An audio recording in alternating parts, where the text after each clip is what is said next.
Hi, VanLife family. It's time for another Q&A.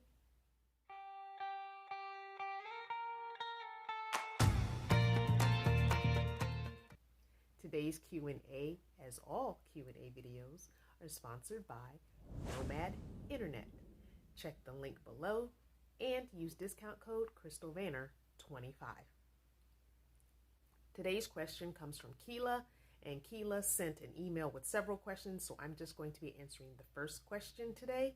The second question has to do with my wardrobe and clothing, and I'm going to save that one until I get moved in to the new RV, or at least until I empty out Taurus. That way I can count and show you my clothing items at that time. Keela's question is,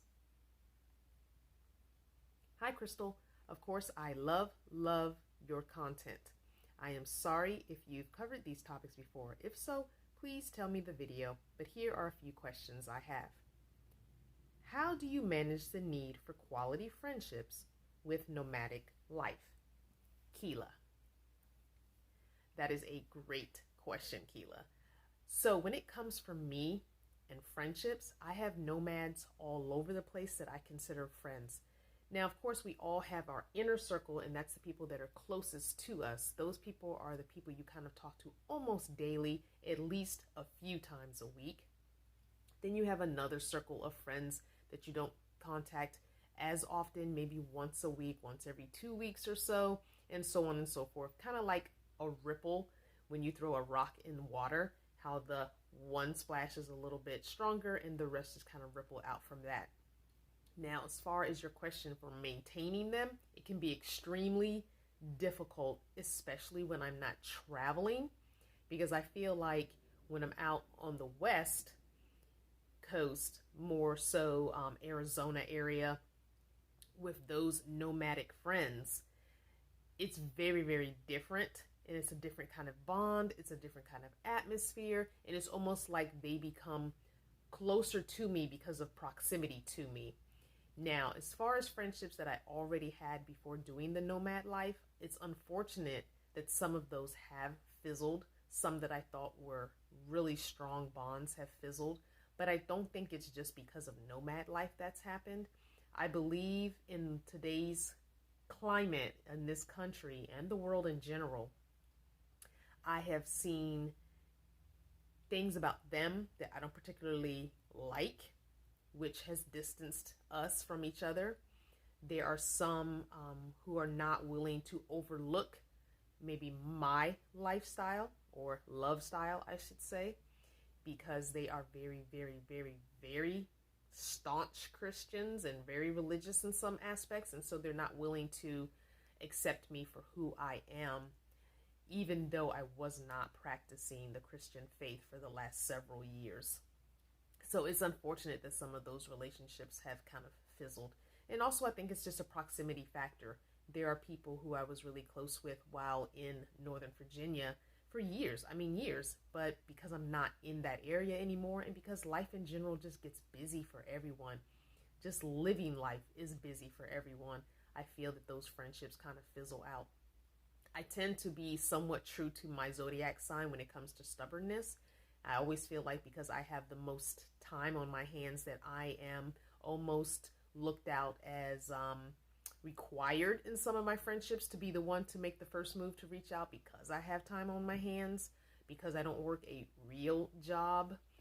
So, but I feel like I'm always the one opening the door to communication with a text or a phone call to check on my friends, and I never feel reciprocated by those certain friends. So that can be difficult at times, because it's like, hey, how come you never text me first? How come you never call me first? If I pop in your mind, how come you don't just shoot me a text and say, hey, how are you? I was thinking about you. And I guess that thought just doesn't occur to people, maybe. Or maybe they think, oh, I need to text Crystal, or I need to call Crystal and see how she's doing. We haven't talked in a really long time. And then as soon as the thought pops in their head, it pops right back out, because again, life is just busy. So maintaining friendships, it is work. It is like a little part-time job, maintaining nomadic and non-nomadic friendships.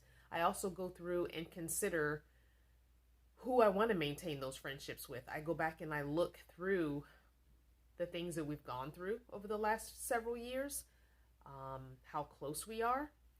I feel like I almost need to reach out to some people and just say, hey, I know we haven't talked in a while. I kind of feel like our friendship is not very important to either of us. It's not that I don't care for you or don't like you.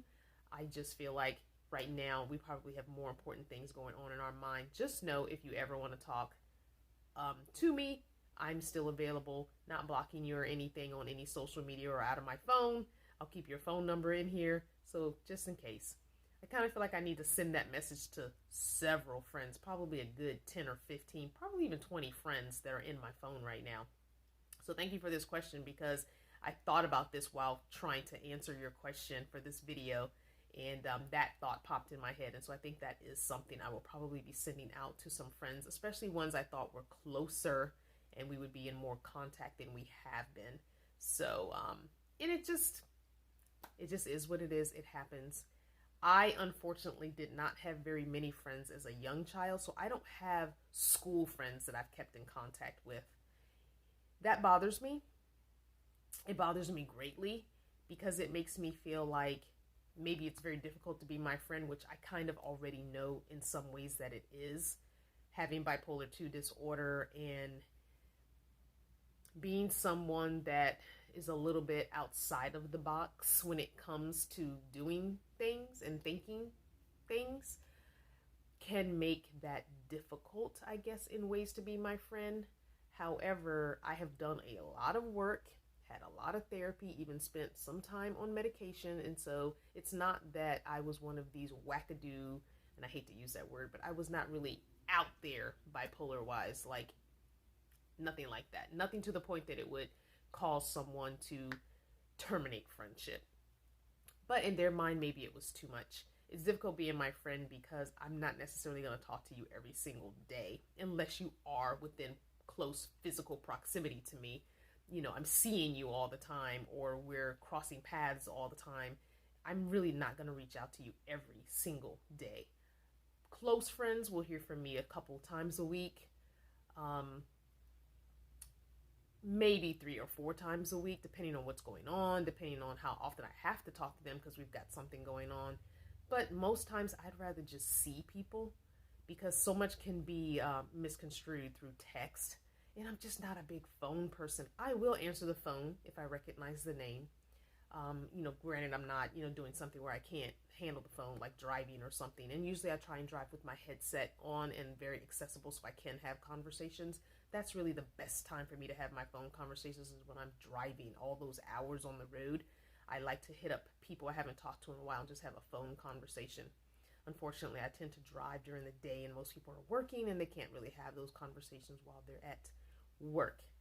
Anyway, if you are a nomad, please go down in the comments and answer Keela's question about maintaining nomadic friendships, whether they be friends that are also nomads or friends that live sticks and bricks life. And do you have lots of friendships from your childhood, like high school, middle school, elementary school, and even college? I didn't go to college, so I don't have college friends. And I don't really have friends from that age range still in my life. I do have some friends still from my 30s, early 30s, that are in my life, but really I don't have many friends that I've known from my 20s on till now. So that's an interesting aspect. But go ahead, down in the comments, start a conversation or controversy. I hope that you are doing well. I hope you're being good to yourself. And please, definitely be good to everyone that you encounter. I love you guys. I'll see you next time.